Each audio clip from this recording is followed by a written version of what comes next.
Declaring that Chicago and Illinois are at a tipping point, Bruce Rauner today did something no previous governor had ever done. He addressed a meeting of the city council.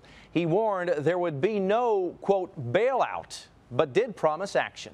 The city, like the state, is at a critical point, a tipping point. We can't continue to govern from crisis to crisis.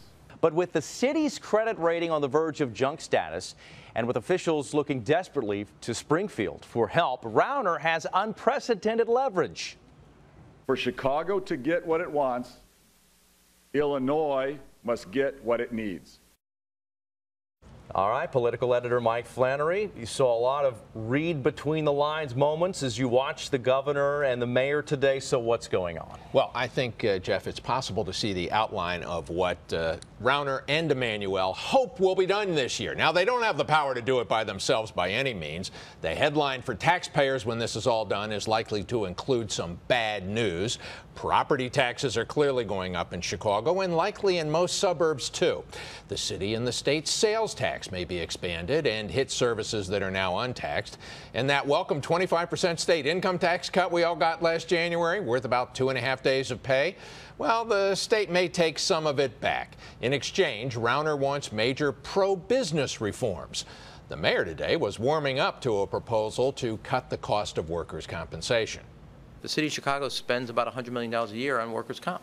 There's a place where I'll work on a joint effort to reform workers' comp because we're the largest employer. We pay a lot for our workers. In addition to workers' comp, the governor's job growth agenda includes cutting the cost of business of unemployment checks for workers, lawsuit reform, and creating right-to-work empowerment zones where unions would be weak. Angry union protesters at City Hall today feared some of Rauner's proposals may be enacted into law. He says it's a turnaround agenda. I say it's a turn back the clock agenda, back to 1900, and I don't want to go there. Turn back Rauner, turn back Rauner, turn back Rauner. Now that chant's been heard as pro-union activists and allies of Governor Rauner have waged a town-by-town, county-by-county battle in the suburbs and downstate. The action's now shifting to Springfield. Yeah.